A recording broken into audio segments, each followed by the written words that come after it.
How have you been, man? I've been doing well, and welcome back to Seaside Joe, the Seahawks podcast that is also a video stream and also live. And speaking of live, I'm alive and I'm Kenneth Arthur, and this show comes out at different times, and so who knows when it'll come out. But thank you for joining me today. If you're out there watching, listening, feel free to chime in any comments, and I'll continuously remind people of that as we go. But joining me today, you know him from this show last year when we did an episode together. You know him from Field Goals as Thad is Rad, doing the daily links over there at Field Goals and more. And maybe you know him as Thad Wenatchee / Terrence Robinson. Thad, thanks for coming back to Seaside Joe. Thanks for having me, Kenneth. Always love being here. Well, we love having you. And if you can follow Thad on Twitter at Thad is Rad. And of course, Field Goals at Field Goals. If you're here from Field Goals, say hello in the chat and come by and make sure to check out Thad's articles every day there on fieldgoals.com and as well as, the Field Goals Twitter and so on and so forth. Thad, we haven't checked in all year long, and it's been quite a Seahawks offseason. And certainly, whether you love it or you hate it, it's the most unique Seahawks offseason in a decade. So much going on. The trade of Russell Wilson, of course, releasing Bobby Wagner. Before we get into what we get into today, what is your initial sort of grade, reaction, gut feeling on how much you are enjoying or kind of hating this offseason? I was really happy that the Russell Wilson thing kind of like came to an end. Thank goodness. All the rumors, the last several years. Does he want to leave? Does he not want to leave? Does he love being here? How are we going to get over the hump? I think all those questions just got really annoying, and I'm really glad that that's over with. There's a whole I have a whole feeling and like a whole several chapters that I could write about how I feel about Russell Wilson, good, bad, and neutral about him.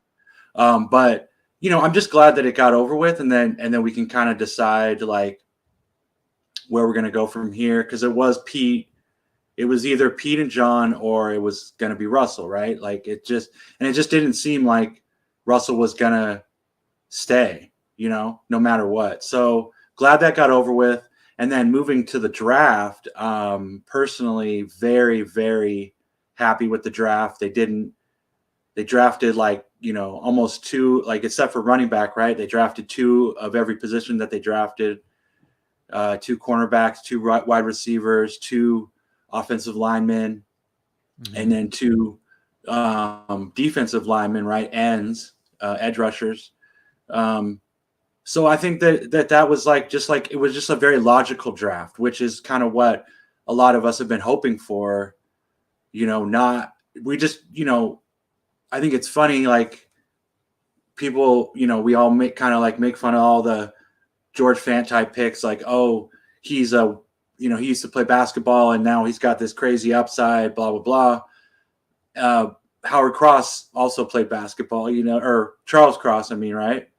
He also hooped. So that was kind of a funny, twist there. But I think otherwise it was just super straightforward. Kobe Bryant, I think, is a really great, straightforward pick.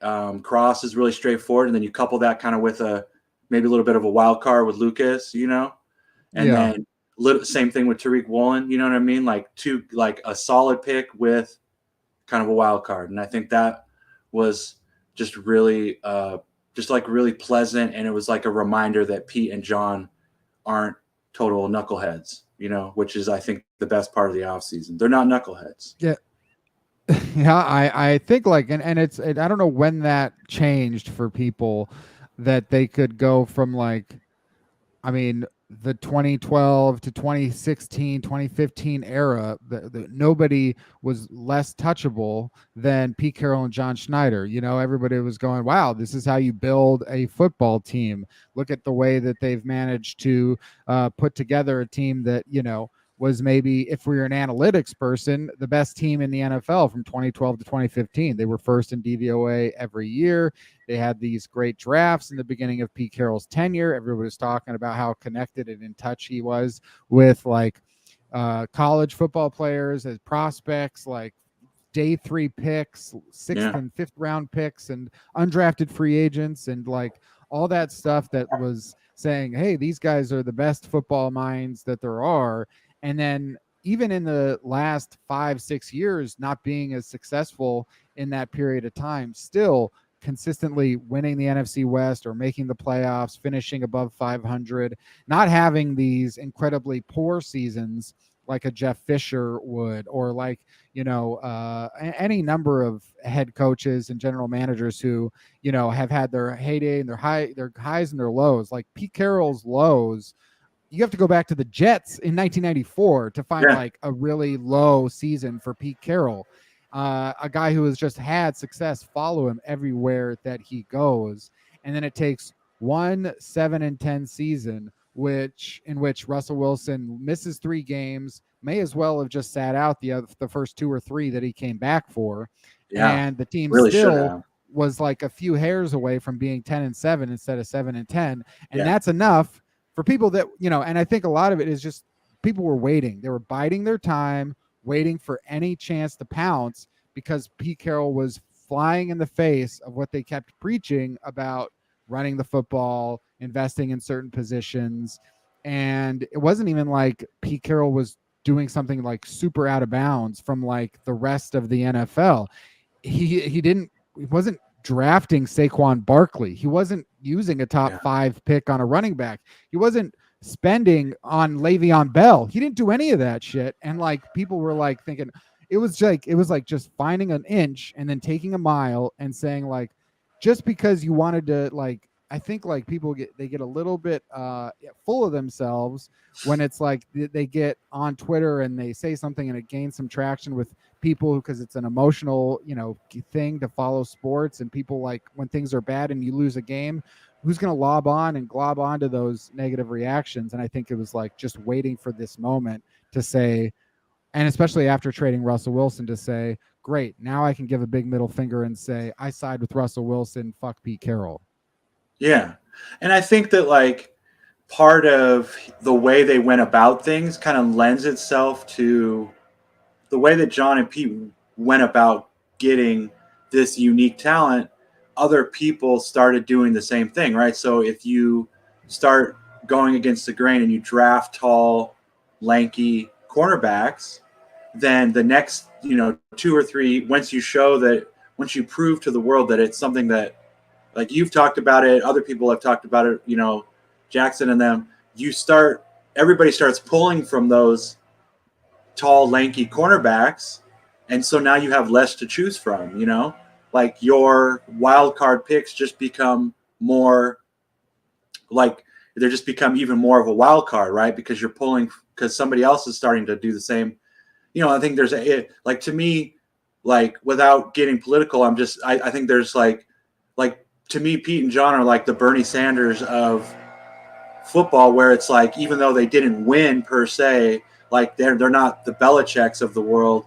They won because their ideology, the way that they go about things, the way that they treat their players, that is winning, And I'm not gonna lie, that sounds very political.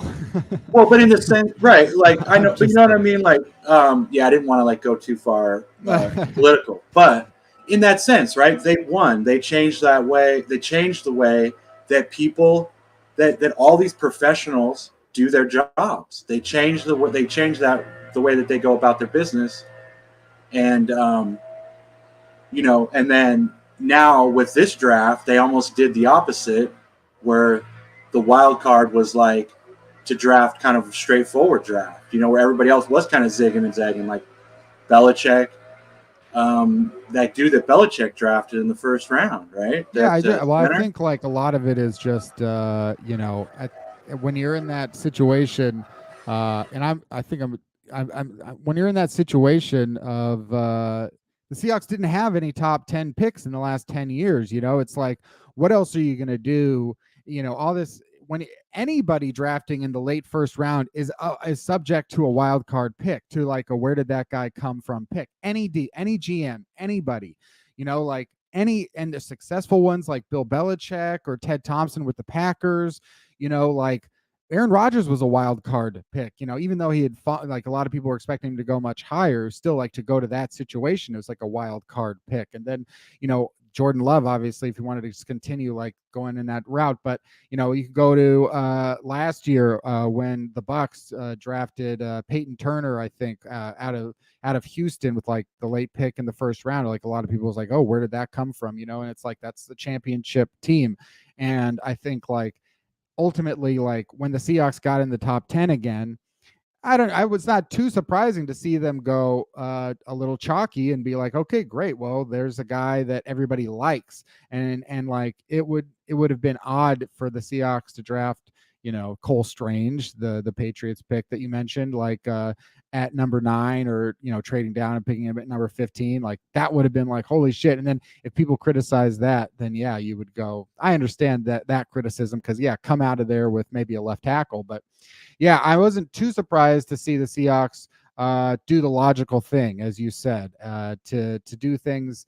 And I thought, like, as soon as the Seahawks traded Russell Wilson, my first reaction was like, great, it's time to like build a foundation to reset the team outside of everything other than quarterback, reset the foundation, save money, add draft picks, build up the other positions, because the Seahawks didn't have a ton of talent on the roster under 25, 26 years old, guys that they actually wanted to extend. So, that would be the best thing to come out of that, with Charles Cross, Boy Mafe, Kenneth Walker, Abe Lucas, their top 4 picks. I think all those guys have shown good potential as draft picks, as draft prospects. We haven't seen much on the field, obviously, but I think they all have good potential to get, second contracts, which is just something that I don't know. It's like if you take that quarterback, or if you make a very risky pick or whatever, it can go either way. Obviously, like, there just weren't any quarterbacks this year anyway worth picking in that range. So it made it even simpler.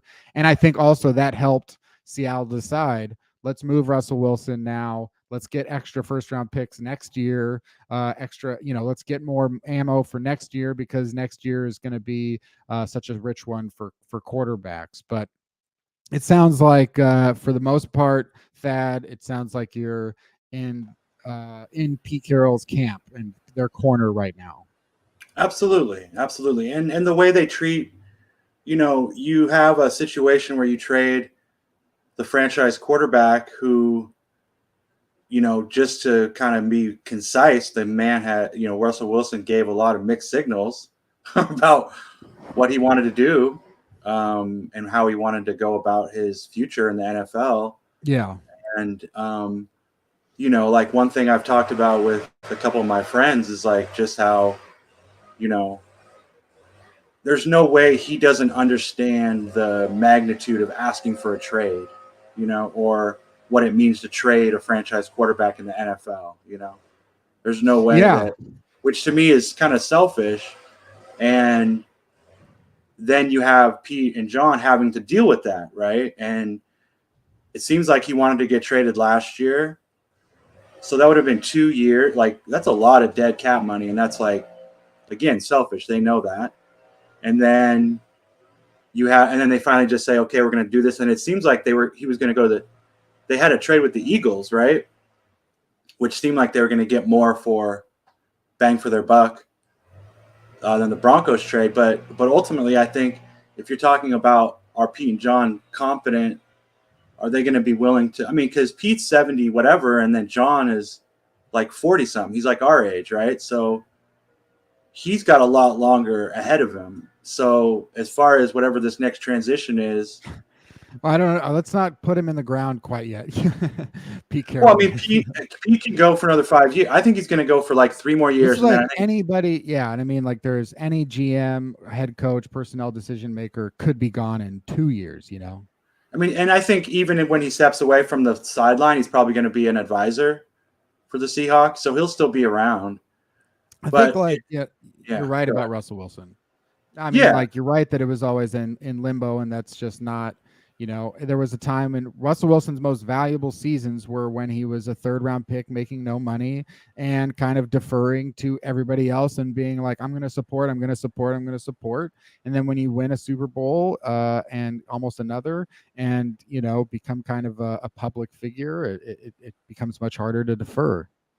Yeah. And I think you've talked about it a lot. Like you've talked about it off and on for years, like how, he has this huge social media team. He's been doing press conferences with his dad since he was like 8 years old. Like he doesn't necessarily, like you said it, like he wants to be a superstar quarterback. He wants to be kind of like a LeBron, and football's a lot different. I mean, I've heard finally, now that everything's died down, you hear like the rumblings of like, kind of why did he even, like he went, like when Brady went from New England to Tampa Bay, that was a really, as far as it being a really sound decision, he has, an incredibly good offensive line already installed, are very good.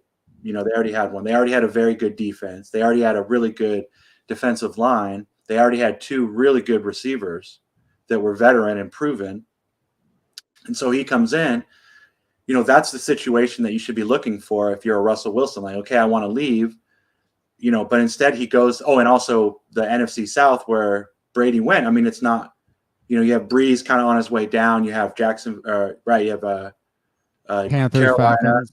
Yeah, you have Carolina and the Falcons. So it's not a bunch of teams on their way up. Whereas it just seems kind of weird from a logic standpoint. Why are you going to basically the hardest division in football? Like Russell's going to arguably the hardest division in football, And yeah, so I think it just could just be the matchups. Yeah. I mean, but that's more like national airtime. Yeah, and that kind of stuff. I think also he's talked about it. Like there's a lot of like mega churches and ministry work to be done in Colorado, and Russell's talked about that too. So he was kind of. I think I mean, it's something come up with any it's reason to like. I think it's definitely. I don't necessarily see the Broncos as a big upgrade to the Seahawks, to be honest. That's what I'm saying. Exactly like what you're saying. It's you see, if he really wanted to say run a division, he could have gone to maybe the Colts or something like that. Go to the Eagles and try and compete in those divisions where he would be the best quarterback maybe again.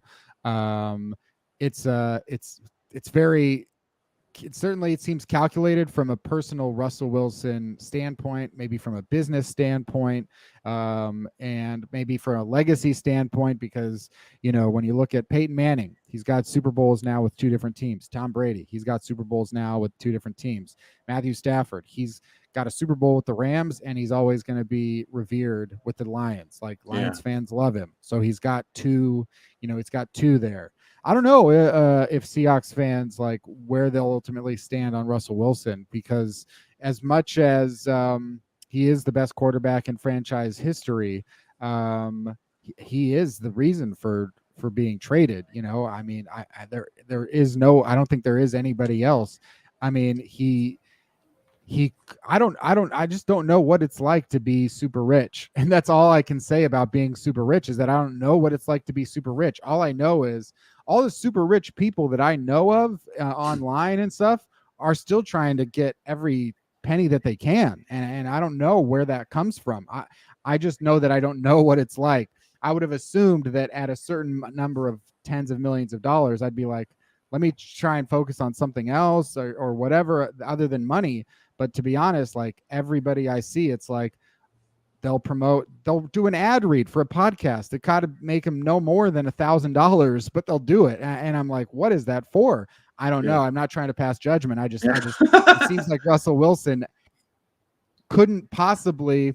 And I think like Tom Brady, 100%, as much whatever conspiracy theories people can come up with, Tom Brady's willingness to take less money with the Patriots 100% helped contribute to 9 Super Bowls. 100%. Like whatever conspiracy theory about him getting paid off the field, whatever, I think Tom Brady's competitiveness was like I keep seeing how more money I make is less money that you're going to do to help me win more games. And so that really, to me, it's like that savings still shows up in every Super Bowl and every playoffs. I mean, even in the last year, Josh Allen, he's signed a huge hundreds of millions. Patrick Mahomes, hundreds of millions. They've had their most success, here on their rookie contracts before the money really kicked in. Where's Patrick Mahomes going to be in 3 years? I don't know. Maybe still at the top. Maybe Josh Allen will still be at the top because they're great quarterbacks.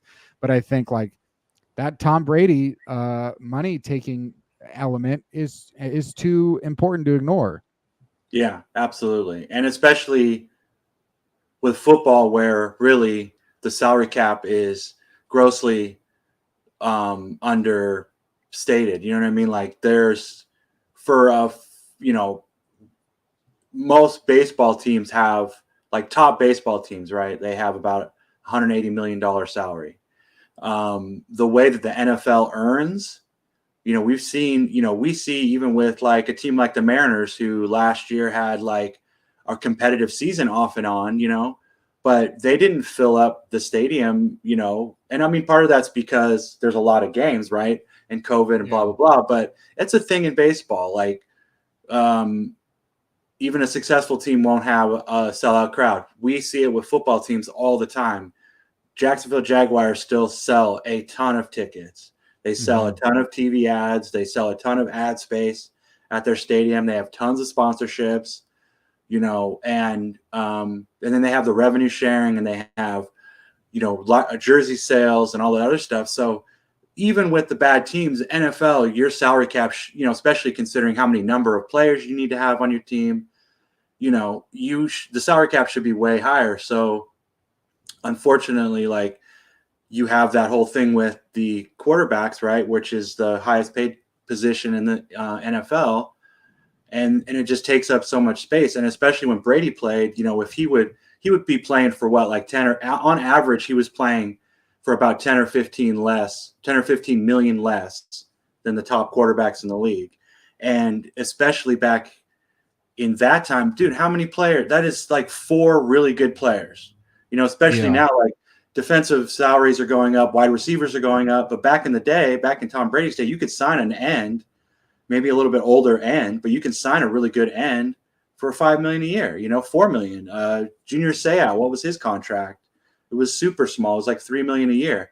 And that $3 million was what, that was part of that 10 or 15 that Brady, and of course Brady, it happens regardless of if it's Tom Brady or not. There's always, you're working with these millionaire, billionaire owners. I'm sure they give you stock tips or, whatever it ends up being. Like, of course, Brady got some whatever, right, compensation.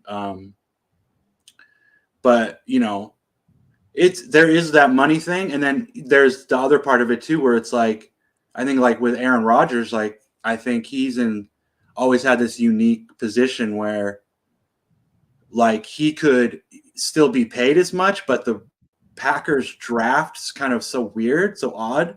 And he had that tension with McCarthy too, where you look back at the Packers, like, you would think the Packers, I mean, I would say at least every other year, the rule would be in Packers country, we're going to draft one of the best wide receivers out of college football every other year, minimum.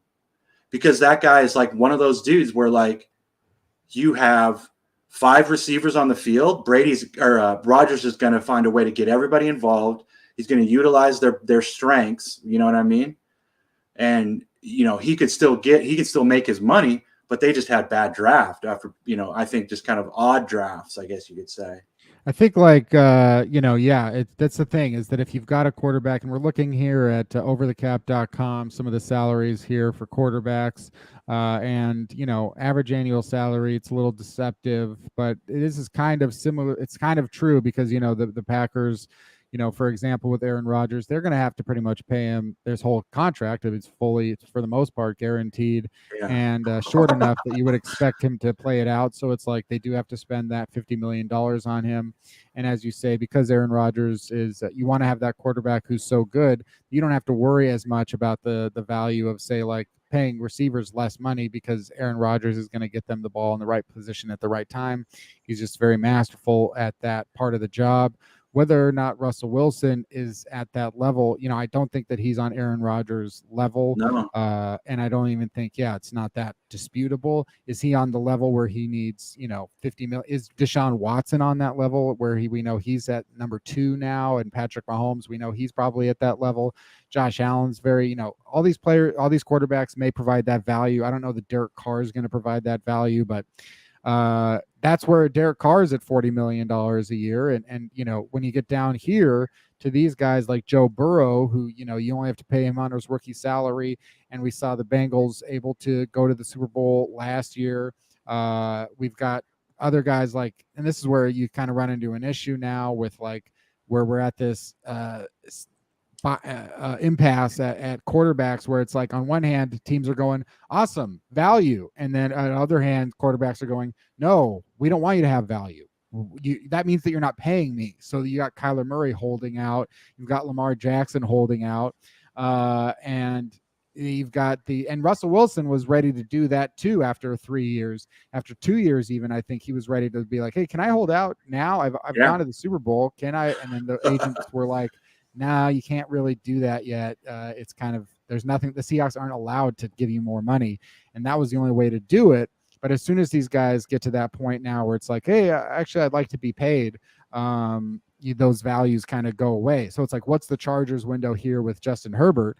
Are they they're not going to get to the 5th-year option and pay him on his 5th-year option. They'll probably have to talk about extending him after this season. So those windows are getting shorter and shorter, and that's only if you get lucky and the quarterback is even good. And as we've seen, a lot of quarterbacks are not as good as advertised during the draft. So the Seahawks will be in that position next season. But I want to talk about this Bill Barnwell article. So let's go over, and I'll share a different screen and talk about Bill Barnwell of ESPN. And he ranks the Seahawks as having the worst offseason of 2022, which, I want to say, like, I respect anybody having an opinion, and it's just because I have a different opinion, that's fine. Maybe it's just opinions. And did the Seahawks have the worst offseason of this year, or one of the worst? I mean, you can definitely point to a team losing their quarterback and going from, maybe the 6th best quarterback in the NFL to the 32nd, just in the, maybe in terms of position. It's very possible that Drew Locke, Geno Smith, Jacob Eason, and anybody else will end up having the least amount of value at quarterback in the NFL next season. And when you talk about that, if you were just solely focusing on that, Seattle had a bad offseason. But obviously the Seahawks, as we've said, they did other things in that trade. They made other things that made them better. And that's where we get into the opinion of it all. And I just feel a little bit like, again, what we were discussing earlier, Thad, is like that there seems to be momentum for an idea, and then that momentum is picked up by other people and continued to push a certain narrative and making sure to build around that narrative. A lot of what I see in terms of Bill's arguments here for ESPN are just like, oh, that narrative. Oh, okay, we're doing that narrative. Okay, that narrative too. It's like, these are the things that are popular. So these are the things that we are allowed to say. So this is what it's like right now. We're allowed to talk shit about the Seahawks and Pete Carroll. So that's why we will. And, it's kind of that same thing as giving the Seahawks an F for their drafts every year, just because it's like, oh, well, it's been allowed to talk shit about the Seahawks for picking this player in the first round, or picking a running back in this range in the round. And so I felt like there were a lot of those things going on here in Bill's article, and we'll go over it line by line. But I'm curious. Yeah. So anyone out there watching, first of all, feel free to chime in the comments section at any point. We're live right now. And follow Thad on Twitter at ThadIsRad, and chime in any questions for Thad as well. But Thad, looking at it right away, Bill Barnwell article today, Seahawks 32nd out of 32 teams. What's your initial reaction? I mean, like you said, that's completely just emotional on his side. His response is not completely emotional, but like you said, it's like the allowed response. Let's trash on the Hawks.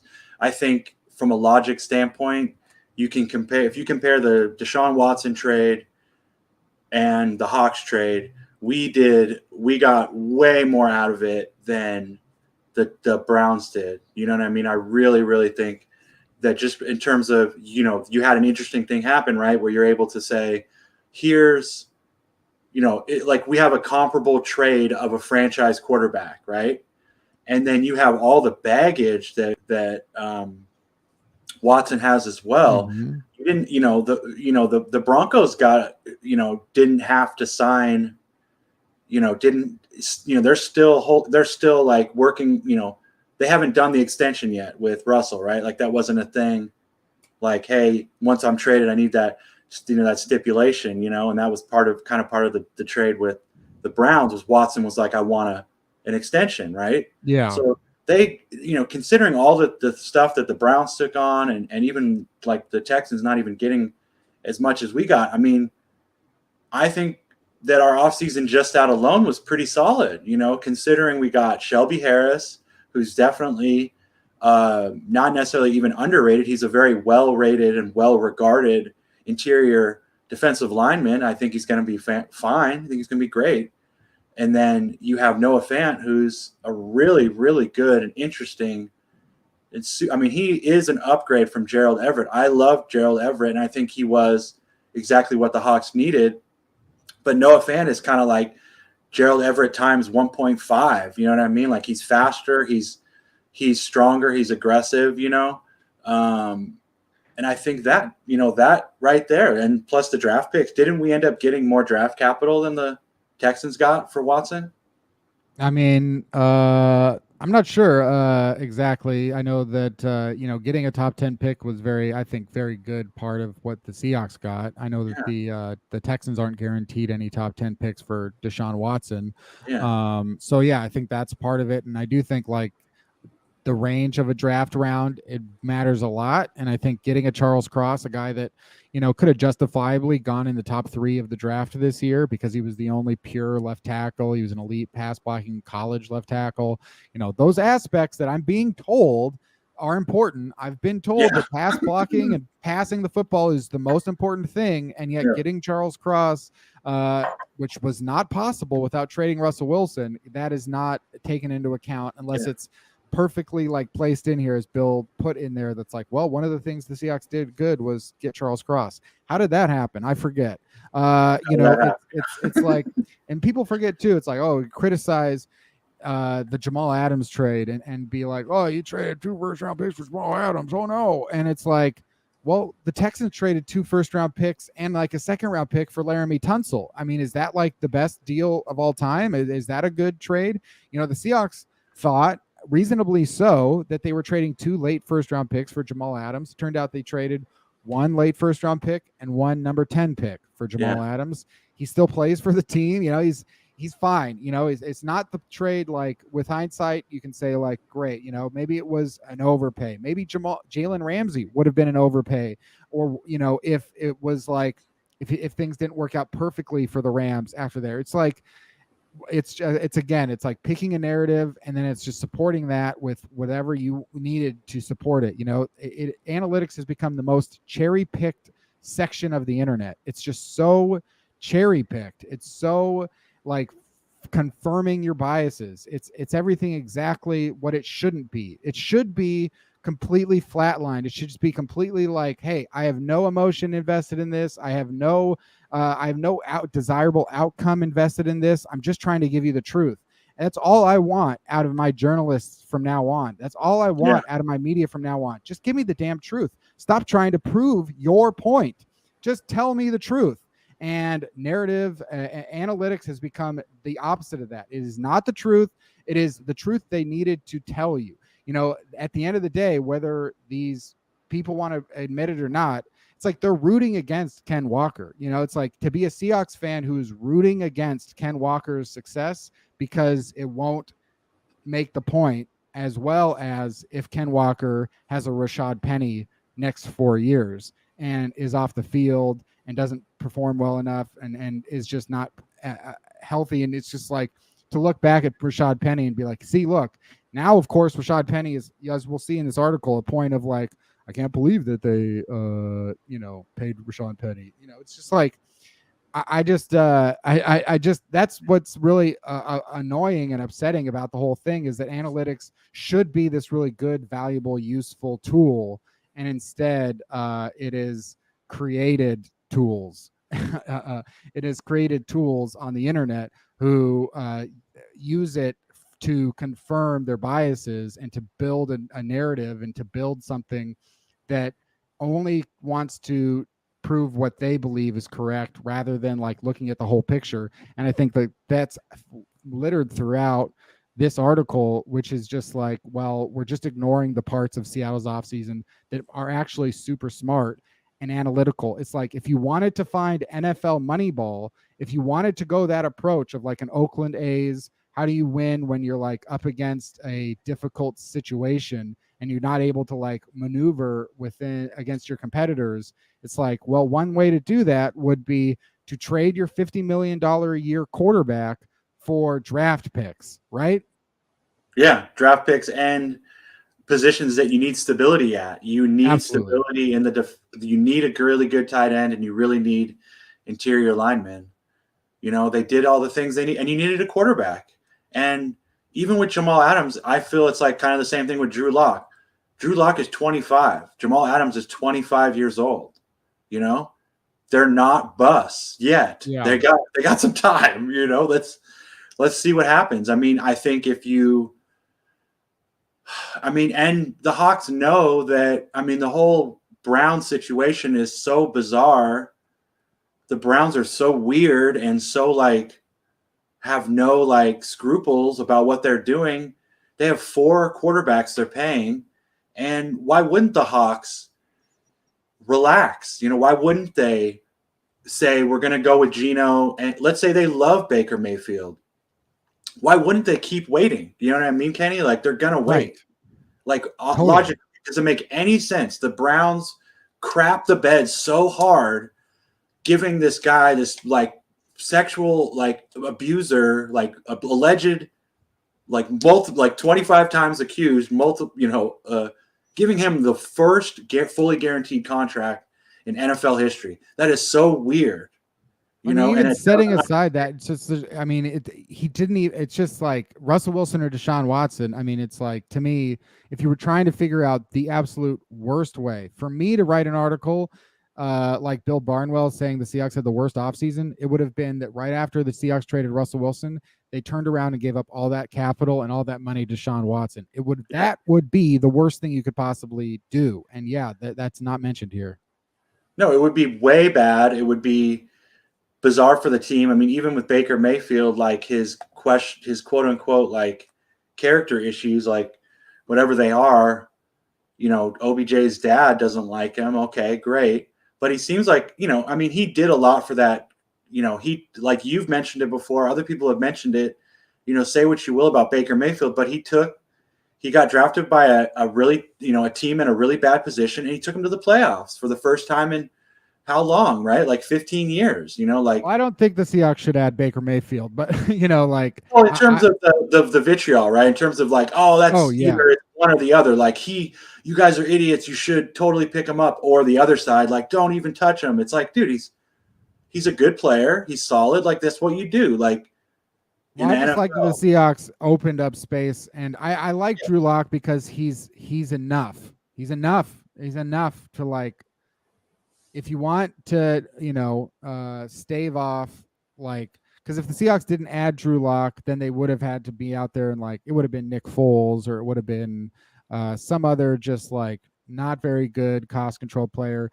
If the future, if the future brings in a Baker Mayfield or someone like that, so be it. That's fine. But yeah, the way to do that would be to wait out the Browns and see if they relent and trade him and eat most of his salary, or release him, which I think they'll probably trade him and eat most of his salary, because they wouldn't want to see him go to one of their competitors for right now, maybe. But like focusing on the Seahawks trading Russell Wilson versus some of the other moves, I think like turning around and acquiring another quarterback, giving up like a first round pick or a second round pick, trading for Matt Ryan, all that stuff is just ridiculous to me because the Seahawks couldn't keep Russell Wilson for the very reason that he thought that he looked down on them. You know, he looked down on the offense. He looked down on the coaches. He looked down on the organization's ability to add good players. So all the Seahawks really need to do right now is add good players and forget about, well, we need to get a little bit better at quarterback from Drew Locke and Geno Smith.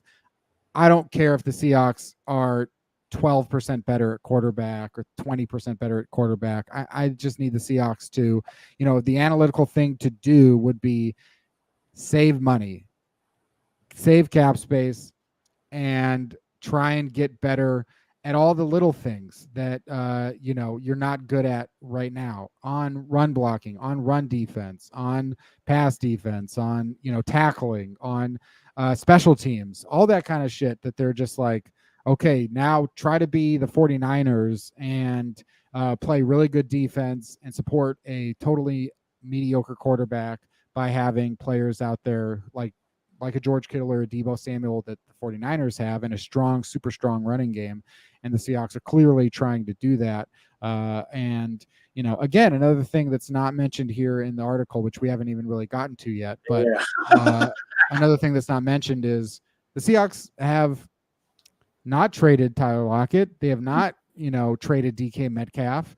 They have not even given DK Metcalf $300 million.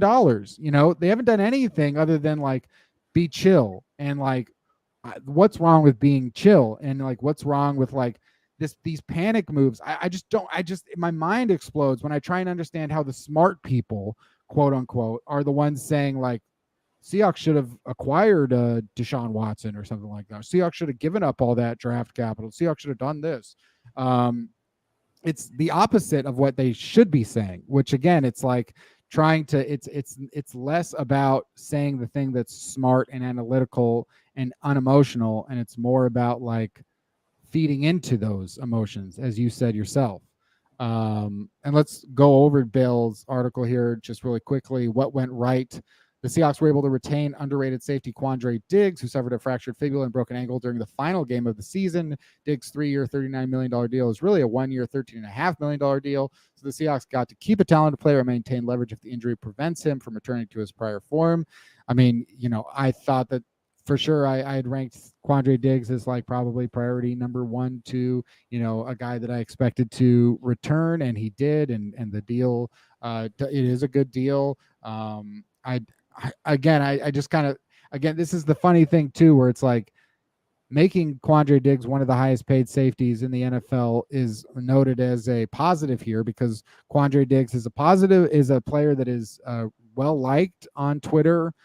He didn't cost more than, what was it, a 5th round pick. It was like a great value. And it's like people are still basing how good of a player is, how much they like him, based on the value of his acquisition, which shouldn't matter at all. It's like, I don't care if Russell Wilson was the number 1 pick or the number 75 pick. I don't care if Richard Sherman was a top 5 pick or a 5th round pick.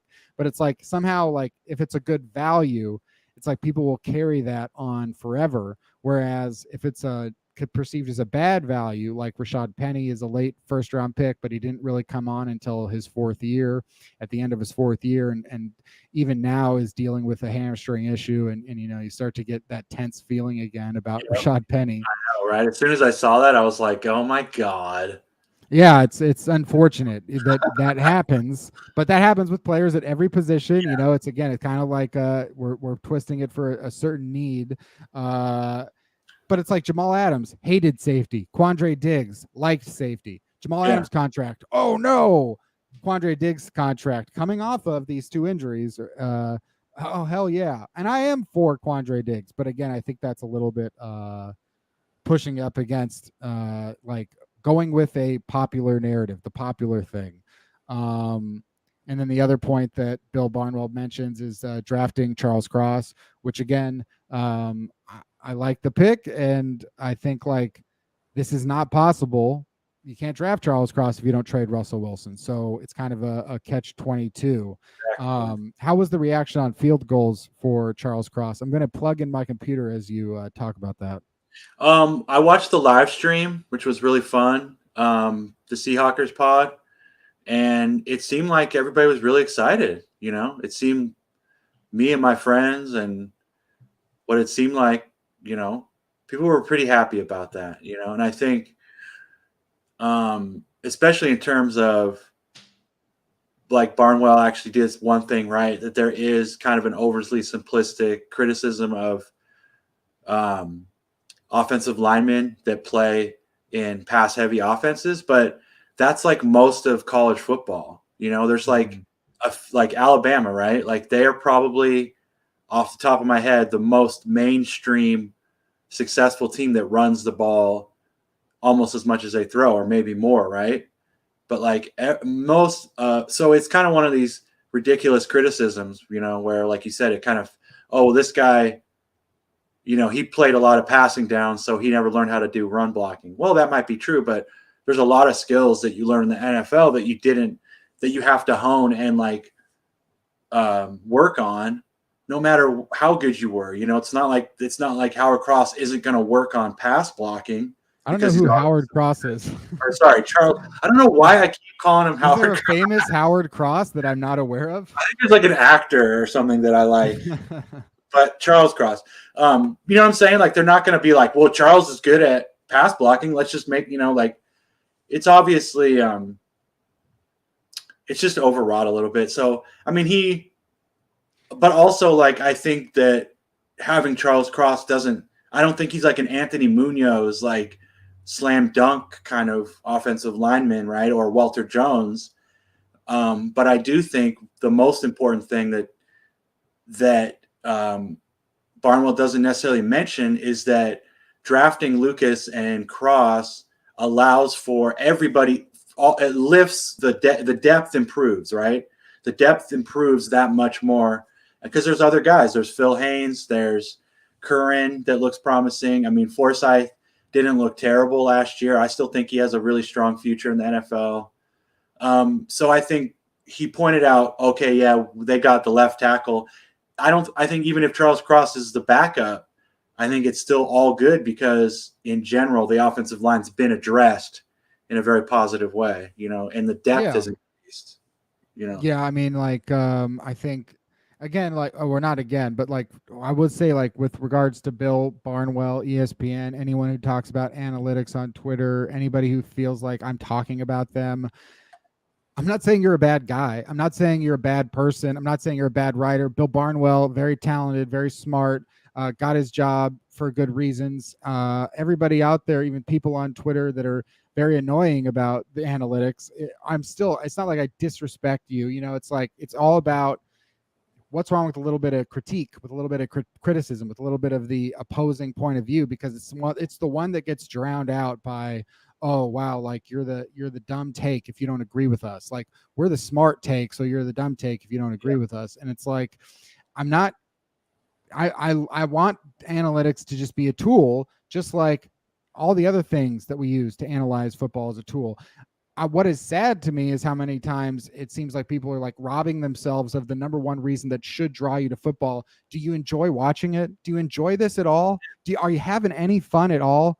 What brought you to the game to begin with? It's like, who could be a Seahawks fan? I'm wearing the shirt right now. Who could be a Seahawks fan that doesn't want to watch Beastquake, over and over again, have that moment of like a truly elite running back play? The truly elite running back plays, you brought up Anthony Munoz. So if we're going to bring it back, it's like you can go back to Walter Payton and you can go back to Barry Sanders and you can go back to Marshall Falk, and you can go back to LT, LaDainian Tomlinson, and all these fucking great running backs that made you enjoy the sport, that made you have fun, that were like a great part of being fans. And now it's like, those are still like, we're missing Jonathan Taylor in the middle of Jonathan Taylor. We're missing Derrick Henry in the middle of Derrick Henry. It's like these guys are just as valuable as the predecessors, as the people that set the stage for them. So I feel like with regards to, if Bill Barnwell is going to, I think a lot of people at ESPN or in certain areas, they're like, well, I just want to do the thing that doesn't make me look bad, or like, so it's like, I'm going to say that this usage of a first round of a draft pick, or this way to build a team is the wrong way. It's like, okay, fine, have a take, whatever. It's just like, to me, there are too many nuances within the sport to just be so simplified. And like, obviously, he only mentions 2 things here that the Seahawks went right in the offseason. Setting aside like how much I love the Russell Wilson trade, for like, not just for what it is, but for what they got out of it, like to be able to recoup as much value as they did, and to see what they'll do with the 70 million plus in savings that I calculated, even after they sign and pay all of the draft picks, Shelby Harris and Drew Locke and Noah Fant. After all they pay all those guys, they're going to have such a surplus in remaining money now to be able to spend. Not mentioned in here. The other player, I think getting back Sidney Jones on a contract, not mentioned here. There's a very promising young cornerback that they retained that kept from going somewhere else. Not mentioned here. Just their overall, like, I thought just the overall draft, like you said, you liked a lot of the picks. It's not just one guy. It's Abe Lucas, it's Boy Mafe, it's Kobe Bryant, it's like the whole thing. And I feel like there's a lot of other things that went right in Seattle's offseason besides Quandre Diggs and Charles Cross. Yeah, and I would say, like, especially, if I'm going to kind of add on to what Mr. Barnwell is saying here, I think beyond them signing Diggs, I think the fact that they signed him and he was so eager to sign, and he signed so quickly, those are signs that the players internally knew this wasn't going to be a blow everything up situation. It shows that Diggs knows, and Penny too. Penny enthusiastically signed a 1-year deal. Even though Penny's had problems, I guarantee you, if he waited out long enough, he could have signed a 2 or 3 year deal somewhere else. People know that he has injury history, but how desperate is some other team, And to get a guy like him, they'll totally take a chance on him. So you have these 2 players that, despite Russell Wilson asking to be out, there's no way internally the players didn't have a sense of this, that Russell had this kind of feeling. So, as soon as he goes, like, you can't, like, I think Bill Barnwell should have said props to the Seahawks for not blowing it up. Like, how, because you can't do it. NFL, you can't blow up a team like you can an NBA team or a baseball team, right? Like, you can't just go to the deadline and, like, a baseball team that's having trouble, sells off 3 veterans, sells some younger guys to get all these other players. Like, you can't, NFL doesn't work that way, but it does work in the sense of, if there's strong leadership, if the players on the team, no matter what your record is the year previous, you're going to be able to improve if you have that strong leadership, which is maintained. You have Diggs, you have Adams, you have all these players that want to be there. Like you said, I think it would have been so silly. Like, the Seahawks should have gotten credit for not trading Tyler Lockett. They should have gotten credit for not trading DK Metcalf. And more importantly, watch all the interviews with DK all offseason. DK is hella chill. He's very calm. He's on that Kevin Garnett podcast. And he's like, Kevin Garnett's doing his Kevin Garnett thing. And he's like, bro, you haven't gotten signed yet. Like, what's going on? And DK's just laying there, just leaning back in his chair. He's like, it's going to happen, man. Don't worry. I'm going to be a Seahawk. They love me. And I think the other part about what frustrates me, like with Bill Barnwell, he says in that one paragraph, the second paragraph about what went wrong, at the end of the paragraph, he says that their path, their choice of how to deal with Russell was a disaster. It says that's a disaster to have Locke and Geno as your possible starting quarterbacks. I think that it's ignorant to be and like you said, this guy's into analytics. the most overriding analytical error in Russell Wilson's career through the entire length of Russell Wilson's career. He has absolutely terrible third down numbers. Terrible. Right? And especially the last few years, he has terrible third down numbers. So if you're going to be digging into the analytics of the Hawks and just say, oh, well, Russell's a superstar, he is. He's a very good quarterback. But if you're trying to improve your team, wouldn't it make sense to say, hey, guess what? Let's get a guy who's good on third down. Let's get a guy who's good at throwing the 7-yard pass. You know, look again, and we talk about Tom Brady. What's one of the reasons that he's successful? He has never had the physical capabilities of dozens of quarterbacks that he's played in the same era with. But he's very accurate, and he is more than willing, game by game, to play whatever kind of game plan is necessary, right? Yeah. And Russell just does his Russell thing. He says, I want to be Russell Wilson every game. Throw the 7-yard pass. There is tons of value on this team with the offensive weapons. You've talked about it. You were talking about it a couple weeks ago. You're like, look at the weapons on this team, you know? Yeah. You have it. If your offensive line is we've talked about it for years. If the Hawks offensive line is average, if the offensive line is just statistically average, we'll improve as a team and we'll have a better chance of going deeper into the playoffs, you know? Yeah, if go we've ahead. done that, right? If we've done that, if we've improved the offensive line, wouldn't it be safe to say, geez, maybe the Seahawks might surprise some people, you know? I think like you're absolutely right. I think that the Seahawks could have easily taken the approach of the Texans, which was to tear down the team as much as they possibly could to get the highest draft pick that they possibly could. I mean, the Texans clearly, and again, like we're just like choosing between Pete and Russ, you know, it's like, well, the Texans fired Bill O'Brien thinking that they were choosing Deshaun Watson. And then Deshaun Watson says, I'm never going to play for you again. And then the world says, you're never going to play maybe in the NFL again, which then is like another situation. But like the Texans lost both. And it wasn't like choose one or the other. They lost both. And the Seahawks were certainly headed towards a situation where it's like, well, if they had fired Pete Carroll and said, we're going to commit to Russell Wilson, what's to prevent Russell Wilson from saying like, first of all, well, then you're going to hire the head coach that I pick, which is like, I don't want that to happen. No. And then what does he do? Like if they're 0-6, because it's, you know, like he goes, get me out of here. I'm not playing for you guys. So it's like, that was the situation that apparently people would have wanted. And then the idea here, like he says, Bill says, the Seahawks simply didn't get enough for a superstar in the prime of his career. They got more than the Lions got for Matthew Stafford, and it's not even close. So how could that possibly be true?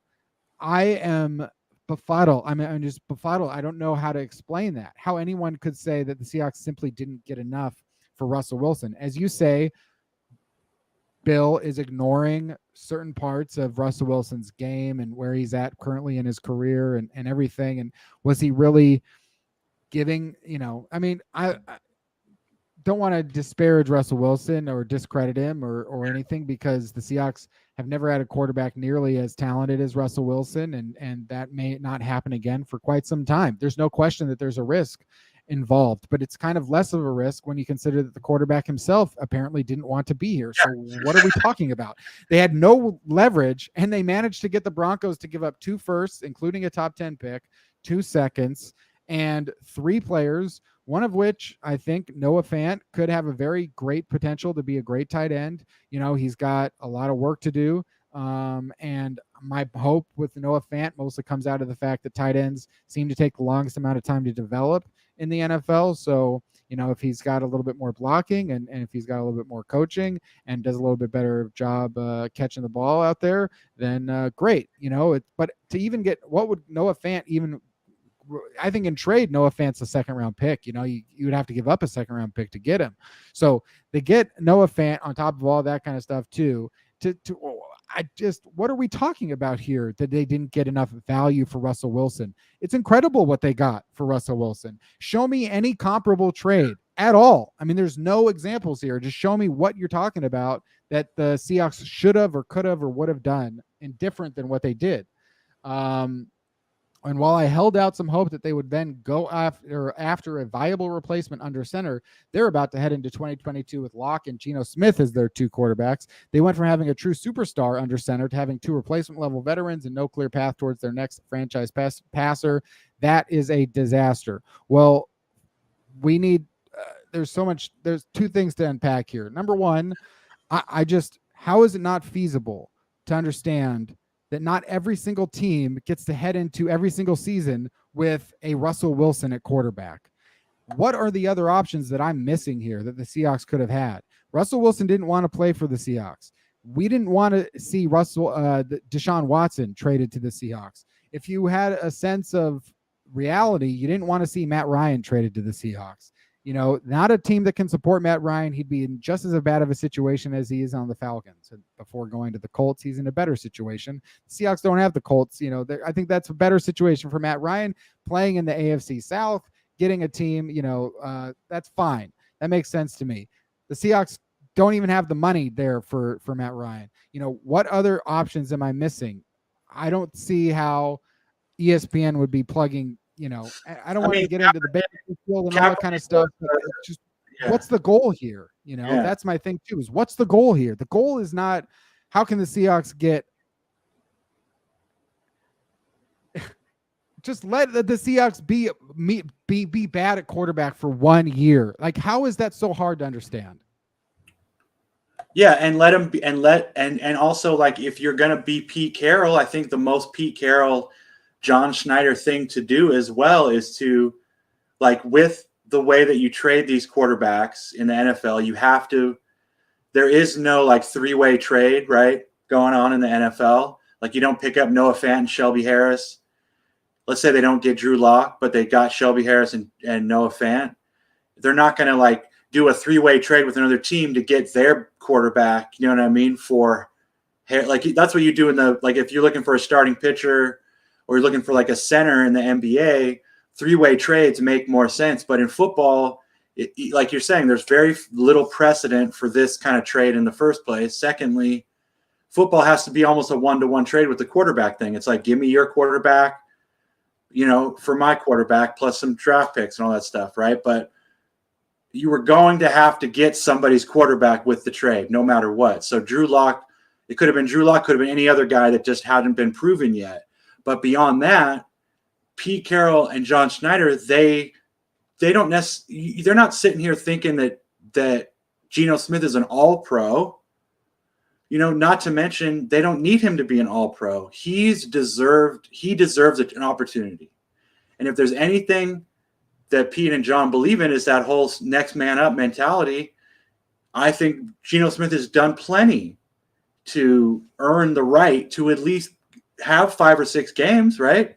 To have a shot, And if he's whatever, I don't really care what Geno Smith or Drew Locke do. It's like, I don't really, they can have their opportunity or not. It's the exact same situation as the Patriots signing Cam Newton in 2020.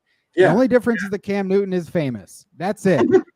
That's it. He was good once, but Cam Newton was the worst quarterback in the NFL in 2020. It's the exact same situation. And Bill Belichick got away with it because Cam Newton is famous. He had 8 passing touchdowns and 10 interceptions in 15 games that year. That's about what the Seahawks can probably expect from their quarterback next year. And the Patriots, they got Mac Jones last year, and they feel like they can contend again soon. And everyone nobody bothers Bill Belichick, but it's like Pete Carroll is okay to bother. And hey, look, if Pete Carroll had all those Super Bowls, it would be a slightly different situation, obviously, but that's the exact same thing. The Patriots said, oh, we don't have a path to a good quarterback. Just go get Cam Newton and we'll figure it out later. That's all the Seahawks are doing. That's the exact same thing. They've decided to pick a couple of quarterbacks here. One is Drew Locke. To me, he's the same guy as a Baker Mayfield. They were second. They were early. They were first. They were not first. They were draft picks in 2018 or no. Drew Locke is actually 1 year later. So 2018, 2019. They both have a little bit of potential. They whatever. Doesn't matter to me if people, if you want Baker Mayfield, that's fine. But ultimately, it's like they got a guy that's a little young with a nice arm, and they'll probably not have him for longer than 1 year, but that's fine. And then they've got Geno Smith, who has had a year with Shane Waldron. He's had 2 years with Pete Carroll. He's had more time with these receivers than some of the other guys. And so it's like, great, you're going to put out there a competition similar to, like, say, Ryan Fitzpatrick and Taylor Heineke last year with Washington. And then you just go like, great, this team's going to suffer through maybe a 7-10 or a 6-11 season, whatever, like that's what the Seahawks plan is from the jump. I don't know how I'm getting these. I don't know what Bill Barnwell wanted the Seahawks to do. Did he want them to build a Super Bowl team after trading Russell Wilson? Explain it to me. Explain it to me, Bill. How did you expect the Seahawks to win the Super Bowl this year? Tell me, because that's what I'm confused about. I think like the Seahawks can easily maybe like get lucky and go 9-8 or 10-7 this year because they didn't, panic, and it won't shit on what they need to do next year, which is, and here he says they had no path towards their next franchise passer. They have the most draft capital in the goddamn NFL next year. Yeah. They got the most cap space other than one team. How is this hard? Yeah. How do they have no path? The Broncos just traded for Russell Wilson. Last year, the Rams traded for fucking Matthew Stafford. Yeah. How fucking hard is this? Yeah. What I don't fucking get. How hard is this? How hard is it to understand? This is the analytics guy? How is this the analytics? Oh, yeah. And you have Lamar Jackson, who might be available next year. I mean, you have like interesting prospects for free agency. I mean, you have the draft next year. You have, again, I think Barnwell should have patted the Seahawks on the back for not taking a quarterback in the, you know what I mean? Obviously the quarterbacks totally 100%. That's exactly right. On the back, please. They didn't draft a stupid bad quarterback. Yeah. And maybe they do work out to some extent, but clearly it wasn't what they wanted to do, and clearly they didn't like the guys. So, it's mind numbing. Tom Brady won the Super Bowl in 2020. How? The Bucs, they had a team and then they added the quarterback. The Rams won the Super Bowl. How? They made the team and then they added the quarterback. Yeah. These are guys available. The Broncos just added the quarterback. The Colts just acquired Matt Ryan. The Browns just acquired Deshaun Watson. Live in the now, live in the present moment, realize that teams are now getting veteran quarterbacks later on than they ever have before. It's a new era. And I don't understand how right here, he calls it as if the Seahawks are committed towards their philosophy of 1970s offense. There's obviously that is hyperbole. That is just an exaggeration that is trying to fit it into this idea that just because you like running the football by the way, as Sean McVay does, as Bill Belichick does. Show me the head coaches out there that don't like running the football. Every playoff team, bro, it's always top 10 in the running game. No question. Every single playoff team. And these same guys are drafting running backs first round, second round. We're shitting on what? The Steelers, one of the most, they've been successful year after year. They drafted Najee Harris. Is that the stupidest team? Is that the dumbest damn team? Is that what I'm supposed to understand? Next year, more quarterbacks will be on the move. The Seahawks can either just choose to draft one or they can choose to trade one. Why? Because they have 2 first-round picks and 2 second-round picks and $60 million in cap space. You just had to look at overthecap.com or prosportstransactions.com, and you would have found that out. That's, to me, it's like it's right there. It's so simple, and that's what blows my mind. It's the simplest thing to understand, and it's not a 1970s offense. This was the same damn team that everyone was saying, oh, God, let Russ cook, and then they did. And that was like, and Pete says, fine, pass it. And what did we see that would happen? If you had these people running a football team, that would be the worst team in the NFL. Yeah. That would be the worst. Yeah, you can't Madden it. You can't do the Madden thing where you're like, oh, let's run it or let's pass it. 70% of the time it just doesn't work. And especially for the way that Russell plays, like one thing that, I think it was 54% last year. We passed it 54% of the time.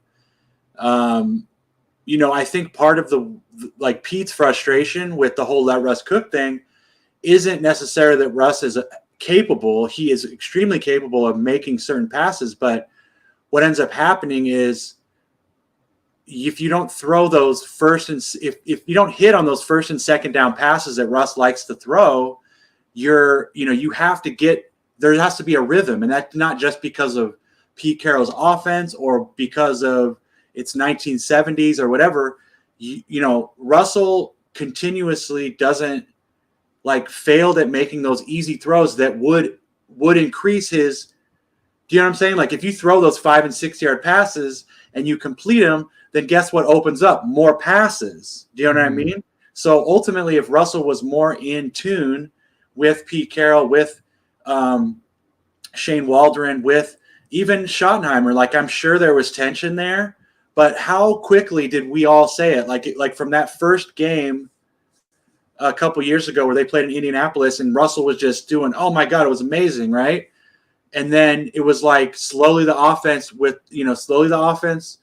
started to become just Russell spinning out of tackles and throwing it deep downhill, deep down the field. Obviously there's some point where, whatever Pete's trying to do, whatever the Seahawks are trying to do offensively didn't jive with Russ. So if somebody has criticism of the way that the offense looked statistically, right? Analytically, oh, they only did this X amount of times. People have to remember that, hey, a couple of those easy passes that Russell doesn't like to throw in the first quarter, right? Throw them, and then you will be able to throw. Then next thing you know, you're up to 57% throwing because now you're opening things up and blah, blah, blah, 100%. Thad, it's, you make a great point, and it reminds me the phrase, you miss the forest for the trees, right? Very old, everyone gets it. Well, analytics misses the football for the plays, and they see one play and they go well, this is what you should have done on that one play. And it's you're missing the entire football game. You think that, every time, here Bill Barnwell mentions Ben Baldwin.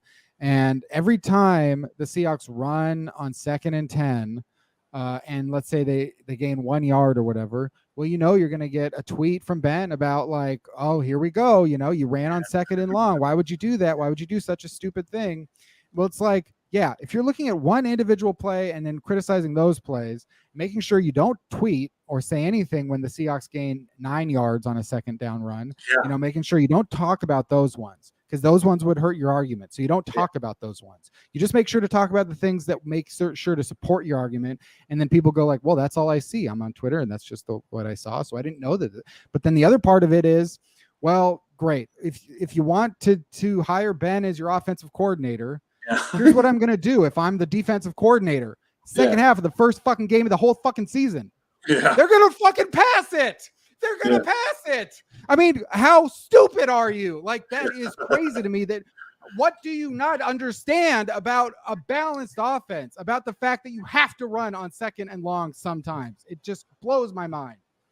You have to, and you also have to do it for your defense. I mean, we've seen it the last 2 years, the way that Russell, the defense has its problems, but there's no question that Russell Wilson not being able to get into a rhythm, not being able to convert, on 3rd down, the last 2 years, right? The defense played historically, an historic number of plays, right?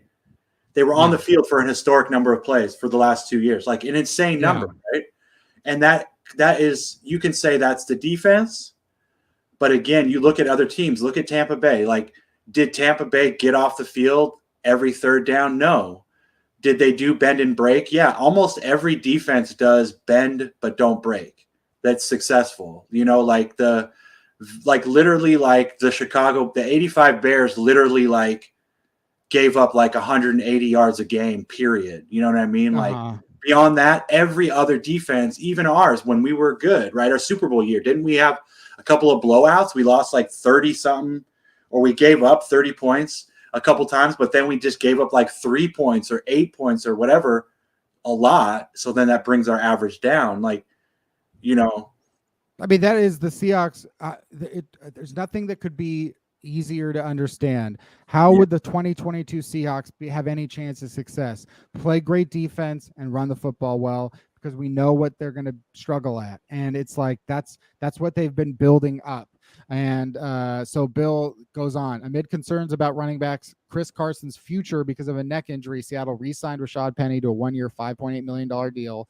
First of all, like criticizing the amount of money, like it's funny to me, like how much people criticize, like, well, they signed a running back for $5 million when they could have signed a running back for $2 million. Yeah. It's like, so you're criticizing $3 million. Do you know how much money people are like? Why is it okay? It's like $3 million on this amount of running for one running back, but you don't talk about, well, the Bills just gave Von Miller $120 million. What if that turns out to be a bad deal? What if they could have gotten him for $110 million? Yeah. Well, that's only $10 million. Yeah, but you just told me about $3 million. You're complaining about this specific thing. It's having a point and then making sure to back that up and defend that and make it seem like, well, if I put a spotlight on this, it'll seem like a big deal. Well, it's not a big deal to me, like to say like, well, we're allowed to argue over pennies on a, no pun intended, on a contract, but we're not allowed to, but if it's another position, just ignore that, leave that alone. And then use the second-round pick on Ken Walker. As the Athletics' Ben Baldwin pointed out, I say as Twitter's Ben Baldwin pointed out, the Seahawks should know how easy it is to find running backs with late-round picks, having traded one for Marshawn Lynch. Side note, completely factually incorrect, just not even true. You could have looked up what the Seahawks traded for Marshawn Lynch. It was 2 picks and they were mid-round. So you didn't even look. And then while using the 249th selection in the 2017 to draft Carson, you just told me that Chris Carson is injured. You just told me that Chris, how do we not miss the point that Chris Carson has been fine, but he's got fumble issues. He's not great.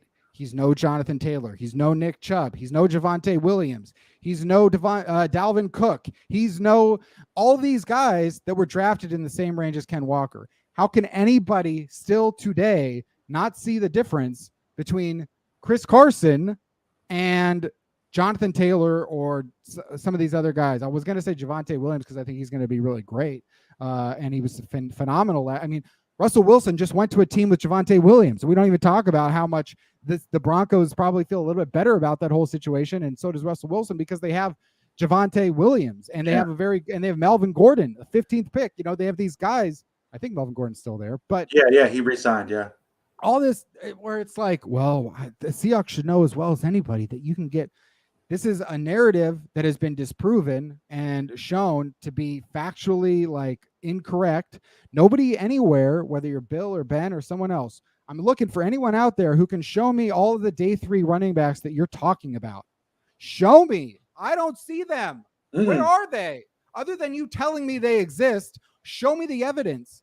You're supposed to be about, this is what is so frustrating about analytics. You're supposed to be empirical. You're supposed to just be like the unemotional, unnarrative-based reality, and you're not giving me reality. You're saying shit that sounds good to your argument without defending it with the evidence that you're supposed to have. So where is the evidence to just start saying all of these lies and then telling me that this is why you're criticizing the Seahawks for what they did? It blows my mind. All of the evidence in front of you. If there's the fact that Malik Willis or Desmond Ridder would have been good draft picks at 41, even though they went in the mid-3rd round, and we know that. So that means that we know that they would have been overdrafted by over a full round. Yeah, that would have been a good draft pick. But taking a running back, which is the highest probability of at least having a good career when that range, looking at all of the success, like everything in the NFL draft is a crapshoot. But goddamn, if 1st and 2nd round running backs aren't pretty good values, we see time and time again that they've actually got some of the highest floor. Why? Because you devalued them. You made them go from top 10 picks. Ken Walker is a classic 15th overall pick. Yeah, he went 41st. This is what you wanted, and now that you got it, and you're saying like, here he is. He's no longer a top 15 pick. He's number 41. Now you're saying he's got to be 55. And because he's 41 instead of 55, the Seahawks get an F. What the fuck? Yeah, and they're going to say, you said it, other people said it. if the Seahawks didn't draft Walker and he went at 55 and Walker blows up, what are people going to say?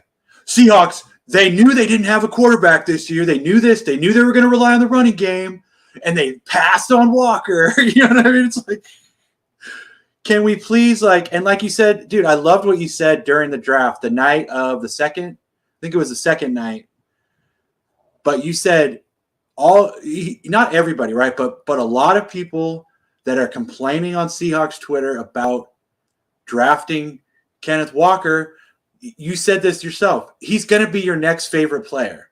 Yeah. And when he's your next favorite player, are you going to go, well, he was 41. We could have done X, Y, and Z. No, you're going to love it that you got Kenneth Walker, and look, obviously the Seahawks have stretched. They've reached for some players. So I think some of that plays into it too, Kenny. You know what I mean? There is a little PTSD, right? Yeah. At the same time, I didn't understand why you're looking at Chris Carson, who's put so much effort into being a Seahawk. He loves being a Seahawk. And unfortunately, he has an injury that's probably going to keep him away from the sport for the rest of his life. You have Rashad Penny. I didn't understand anybody. Fine, criticize 41, but also this is the team that needs a running back right now. You don't know what your future at quarterback is.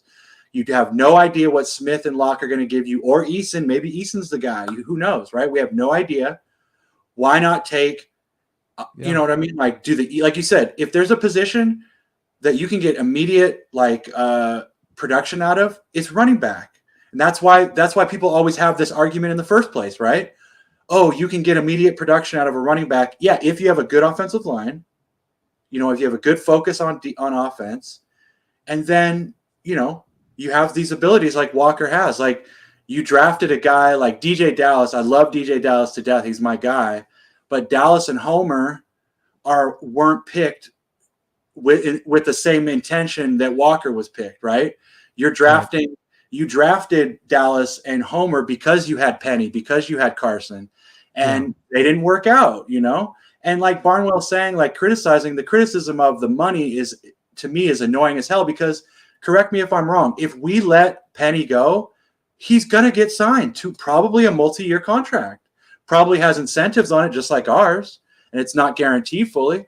But somebody else is going to give him that money. He had an incredibly good year next year, and there's tons of people that need a running back, So he could be just somebody's going to give it to him.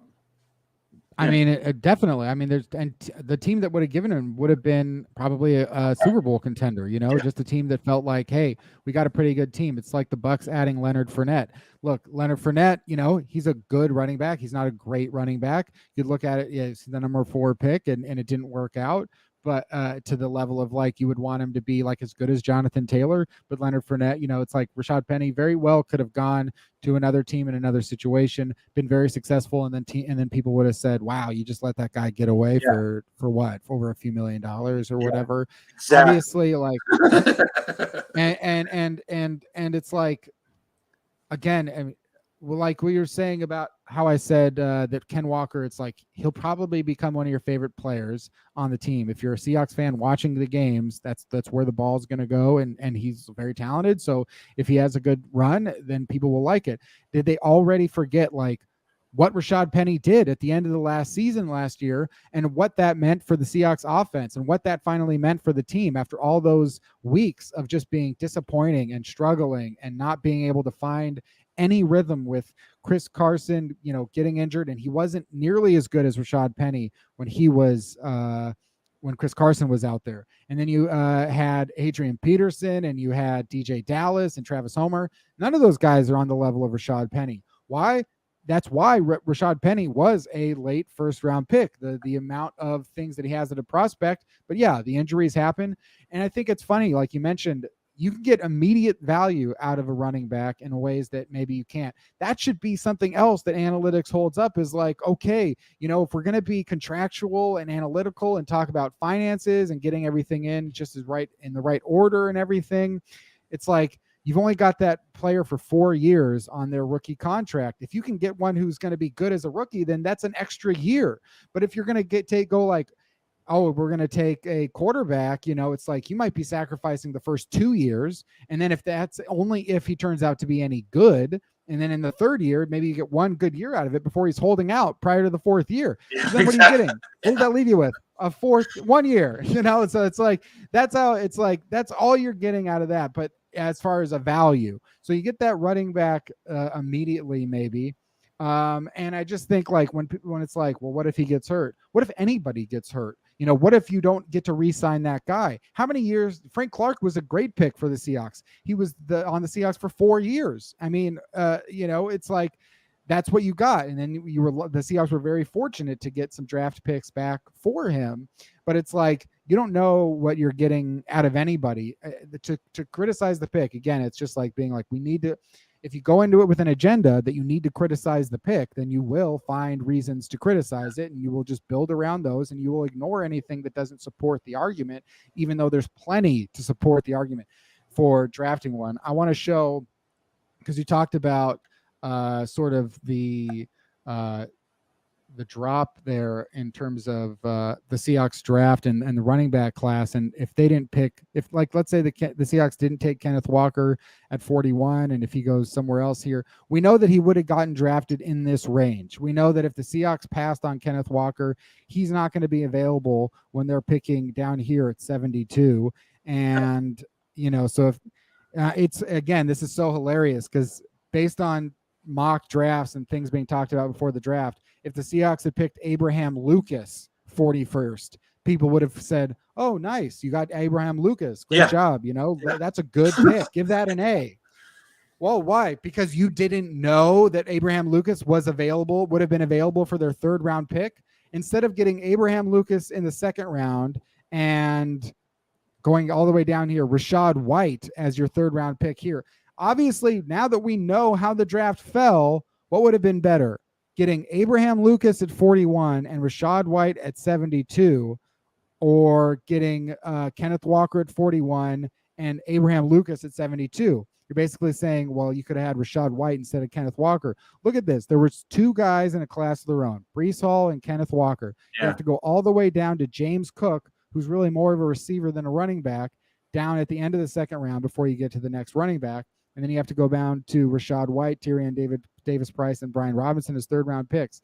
Now, you can say 2 things. You can say either, well, it just proves that the Seahawks and the Jets reached on running backs because, look, they were the only ones to get drafted that early, But you could say the same thing about, that would be like saying that quarterbacks, hey, look, Kenny Pickett was the only quarterback drafted in the top 73. So, are we calling, the bad value there? But the other part of it is the Seahawks wouldn't have gotten Kenneth Walker if they didn't do that. They would have had to settle for guys that are way down here. And I think when you go back to previous drafts, it's just so in your face how obvious it is that just like any other position, talent and success tends to get worse as you go down the list. Looking at just last year, it's going to be early for these guys' careers. But you got Najee Harris, Javonte Williams, Elijah Mitchell. A rare day 3 good pick, but we'll see what happens there. But as you keep going backwards, and I'm kind of just wasting time by even like making this point because I wasn't prepared to do it, but it's easy to just say, oh, look, Clyde Edwards-Helaire, that's bad. But you got DeAndre Swift, Jonathan Taylor. Usually the better running backs are going to be taken early. A.J. Dillon, another great second-round pick. But it's like nobody criticizes wide receivers. Henry Ruggs, Jerry Jeudy, CeeDee Lamb, Jalen Reagor, Brandon Ayuk, T. Higgins, Michael Pittman. I mean, Laviska Shenault, KJ Hamler.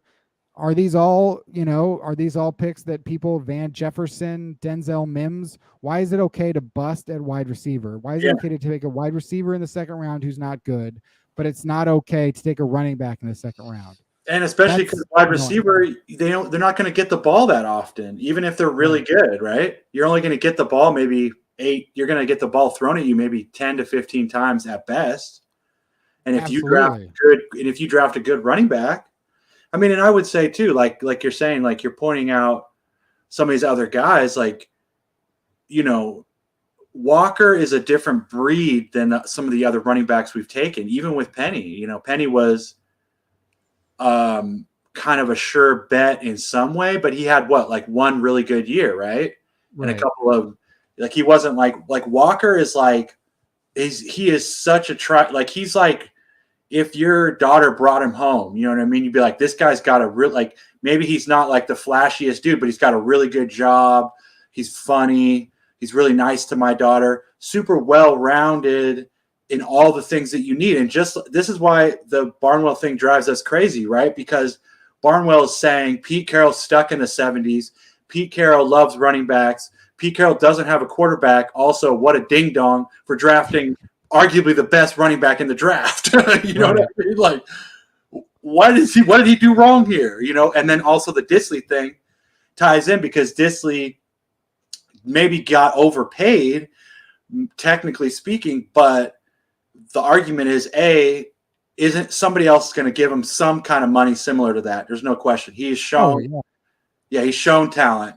But the other part is Disley he's an extremely good blocking tight end, and he fits into our system. So he's it's like Mark McLemore for the Mariners, right? Like, Mark McLemore once we got Mark McLemore on our team back in 2001, we never let him go, because he was so, even though he was like whatever he was, Mark McLemore wasn't a superstar. He was so valuable in our system that that became, and that's Disley too. So it's like Barnwell's dissing on us for being a running team, yet we're doing things to reinforce the fact that we want to continue to be a good running team. Like, it's a great analogy to Mark McLemore, a good throwback. And I think, like, I don't even really understand the argument. Fant will replace Gerald Everett in the lineup. I mean, I don't even know what Fant and Gerald Everett have to do with his point. I was shocked to see Seattle sign tight end Will Disley to a 3-year, $24 million deal. When I had made my predictions about what the Seahawks would do in the offseason, I had said that they would sign Gerald Everett to about a 3-year, $24 million deal. So I had the right number. I had the wrong tight end. My whole basis of that wasn't really on either one, because I've been critical of Gerald Everett from the beginning. It was more just like, well, the Seahawks were running really well when Gerald Everett was the starting tight end, playing most of the snaps at the end of the year. And I was like, well, maybe they'll just like that aspect. Something was working while he was out there on the field, so maybe they'll keep him. Don't really care about Gerald Everett not being here, whatever.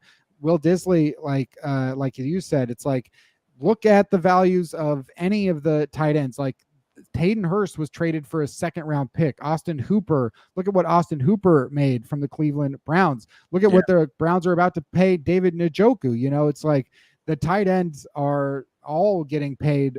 If you're a starter, that's good money. Just based on the fact that there seems to be a not a surplus, whatever the opposite of surplus is. So it's supply and demand, right? And Will Disley, it's a narrative, right? So, like, cherry picking, framing things in a way that makes it sound better. He goes, 3-year, $24 million. But as it plays out, Disley's deal is more like a 1-year pact for $10.8 million. But that's tight end one money for a player who hasn't topped 262 receiving yards in a single season as a pro. Well, so you're just going to talk about the 1 year, $11 million? What about the 2 years, $14 million that comes after that? Why are you only talking about the most expensive year?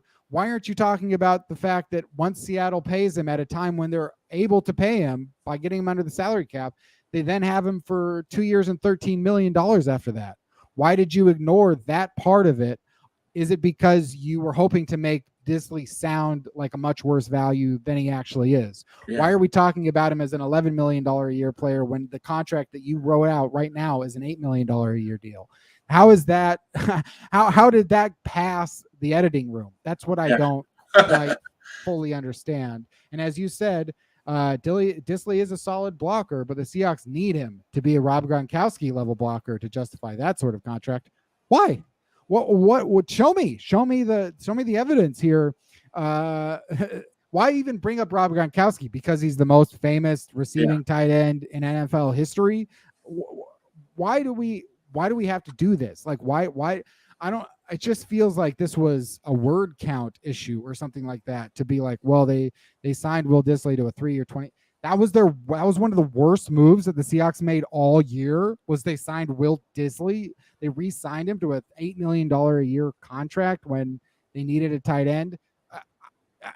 Any team is doing this stuff. Like, all of the look at the Ravens. Everybody likes what the Ravens do. Look what the Ravens, everybody always praises the Ravens. Well, what about, the fact that they have like 4 tight ends, and they've made bad picks of tight ends like Nick Boyle, and they'll still double down.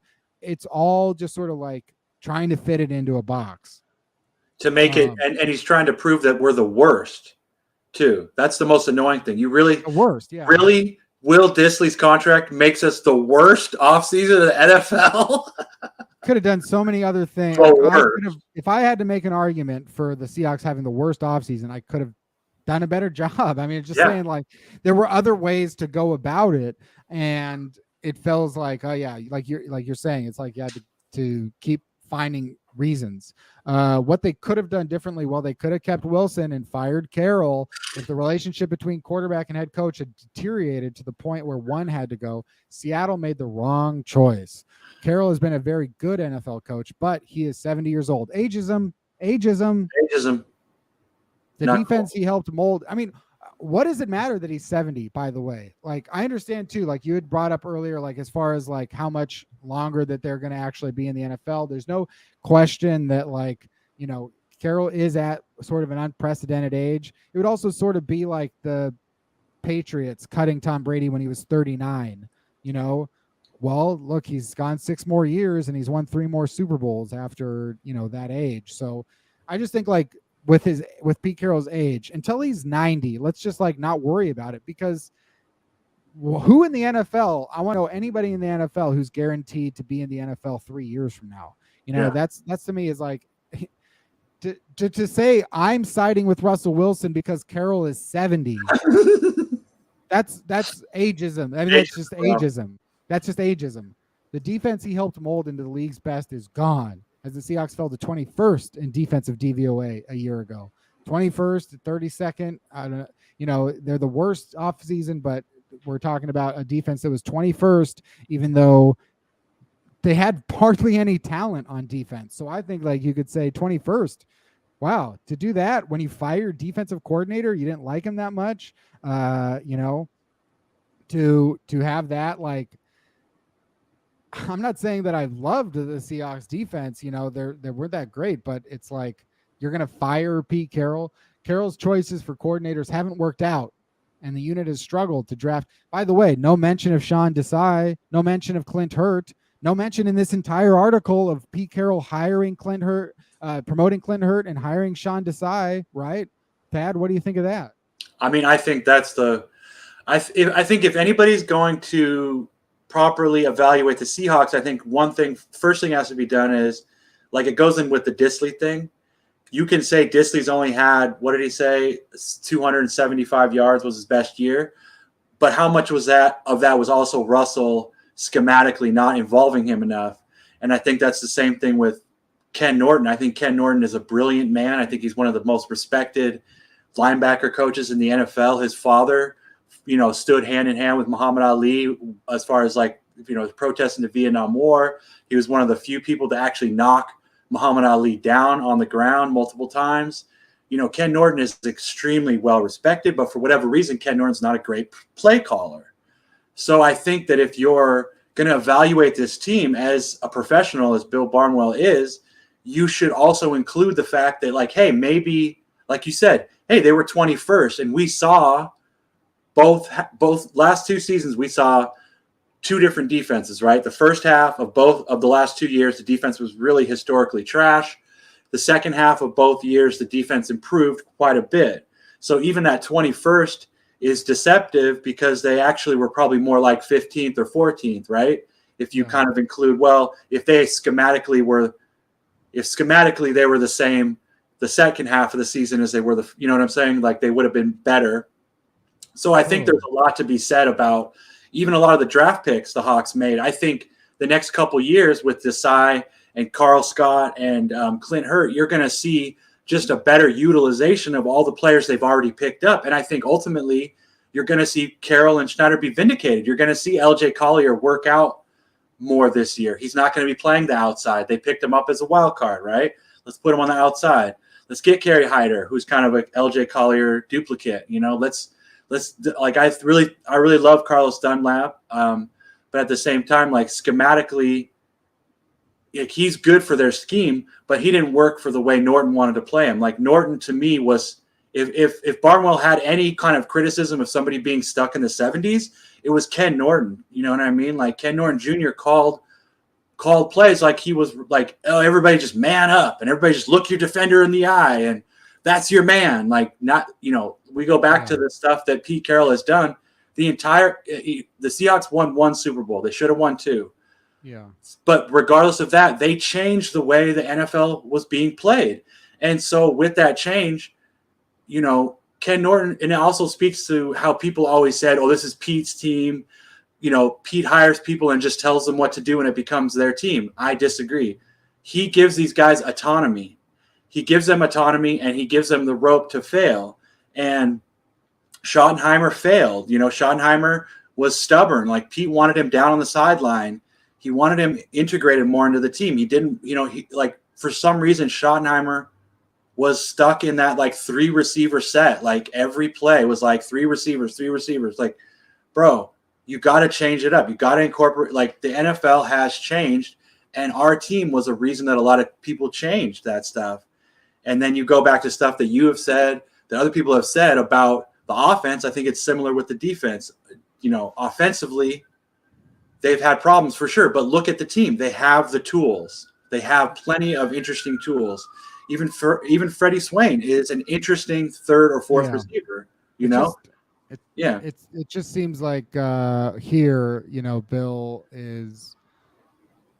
he had an assignment, and his assignment at this point was to get into this section that said, what could they have done differently? He's trying to think of what to write. He's going, okay, well, I've already criticized the Russell Wilson trade, and everyone talks about choosing this one or that one. So I'll just say that they could have done that differently. And then it's like, once you make that decision, you have to then justify it. And then you start going like, well, rather than talk about the Russell Wilson side of things, which is you had a malcontent quarterback who didn't want to be a part of the franchise anymore unless he had more control over everything that's done within that franchise, including personnel, talent, evaluation, additions. I'm sure, based on some of the things that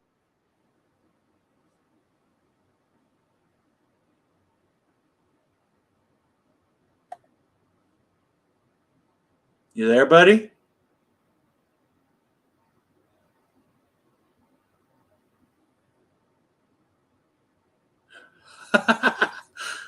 Where'd you go?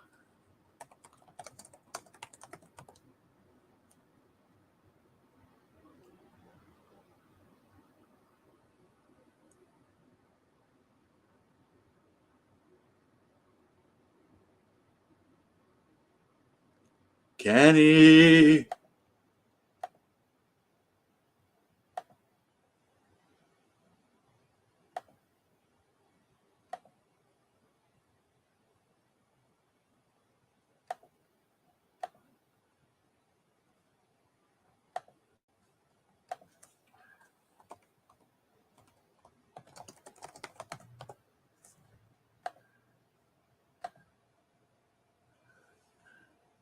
Y'all still there?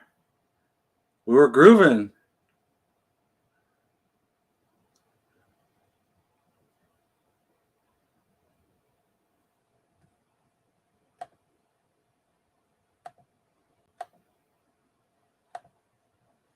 Your computer die?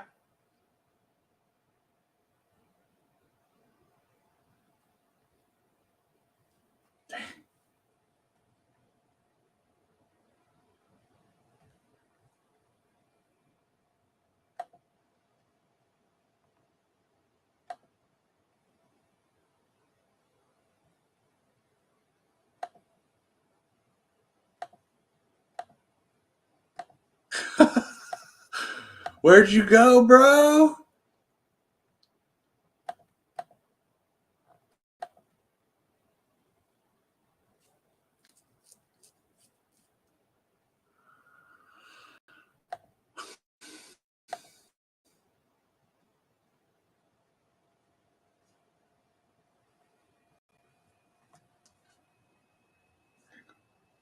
Can you hear me?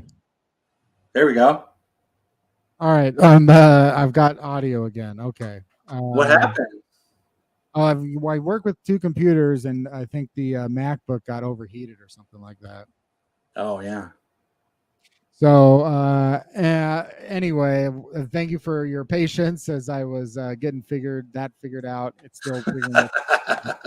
But, we'll wrap up here. But basically, I feel like what I was saying was Yeah.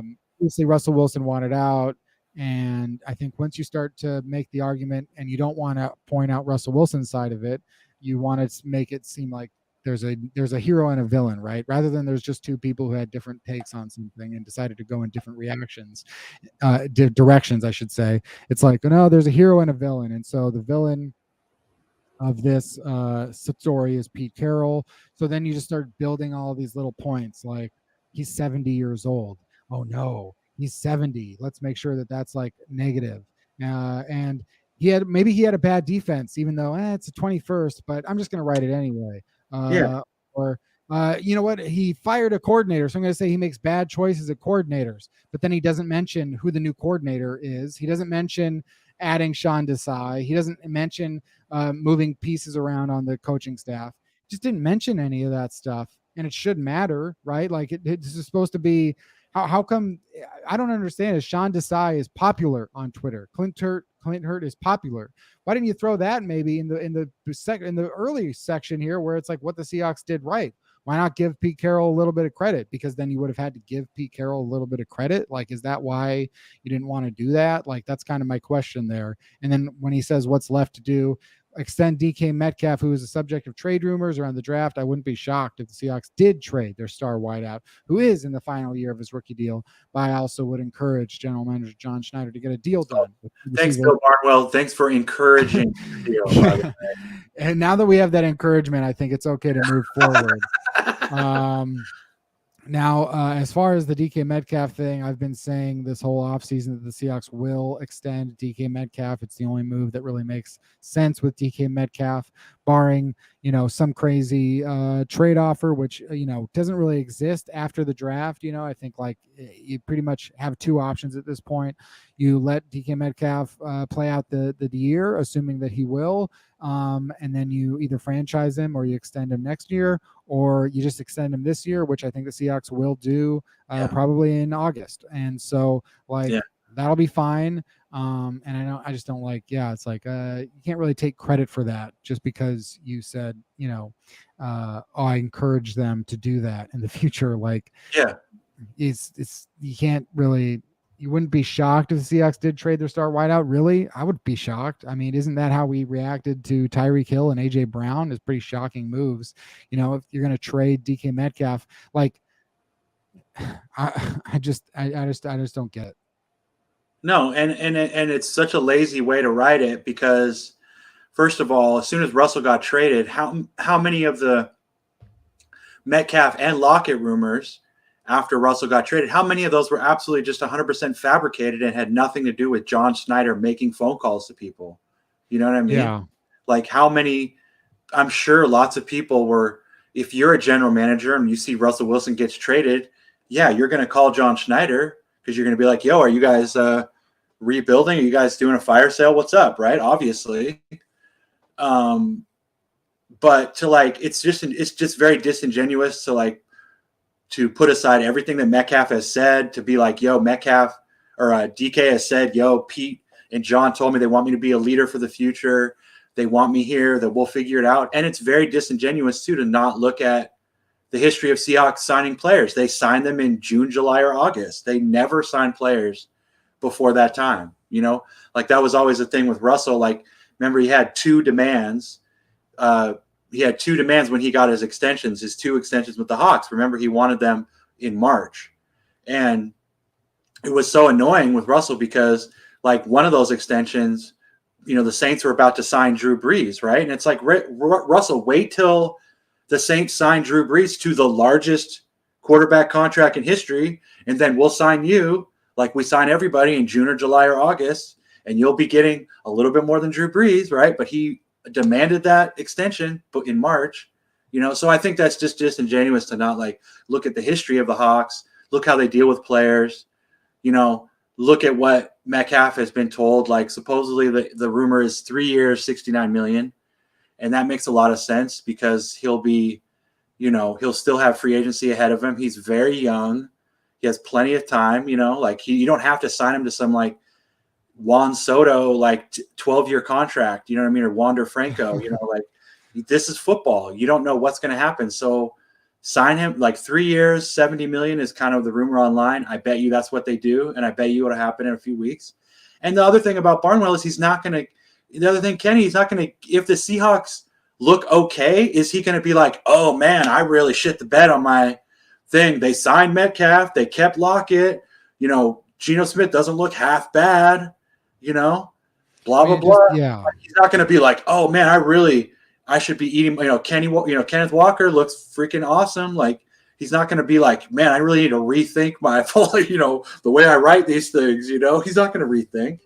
Yeah. It just seems like, there were plenty of opportunities for teams that had bad off seasons, or maybe even outwardly, like would you rather have taken the turns that the Seahawks have taken, or turns that the Panthers have taken? I think I would rather have seen a team like the Seahawks, who had plenty of they added draft capital over the next 2 years. They added a bunch of cap space over the next 2 years. They, just got worse at the quarterback position, but that may have been an inevitability, and they got plenty of value out of that inevitability. And so, it could be splitting hairs and finding. I just personally found that the Seahawks had their best offseason in years, and I guess that's just different ways to look at the same glass of water. But I think that there are certainly things that were ignored for this purposes, and I just think that falls in line with a lot of people who talk online. And I'm not calling out Bill Barnwell specifically, other than what was brought up in this article. So obviously I can't avoid that I did do that, and we did do that. So, but I stand by those aspects of football. So that's it for this episode of Seaside Joe. Thad, anywhere else that you'd like people to find you or to talk about? We do have a shout out for Hollow Earth Radio here. Yo, John, what's up, baby? Yeah, I was about to say something else, but we've been known about you. John and I have been known about you for a while. And I think, John, correct me if I'm wrong, I told you about you, Kenneth, you, Kenny. And I can't remember if we both knew about your, those videos from your car outside of Seahawks training camp back in the day. Those are famous to the cats, the cats that know and love you. Appreciate it very much. You should do that. You should do it just for the old time's sake. Like be in your car with the windows rolled up in 100-degree weather, like posting a video outside of SoFi. You never know. I got a car, so what could be. Thank you, Thad, for joining. Go follow him on Twitter at ThadIsRad. Check out the daily links over at Field Goals and his posts over at fieldgoals.com. Check out fieldgoals.com all the time, for Seahawks news. And then you can check me out at seasidejoe.substack.com for a daily free Seahawks newsletter and more content on top of that as well. All my love in the world out there to the Twitter folks who would despise such words that came out of my mouth today. But I got nothing but love for this wild existence that we have to endure for 60 to 90 years. So that's it for this episode of Seaside Joe. Come back next time. I hope to lose my voice some more and again. So that's it, and come back next time for another episode.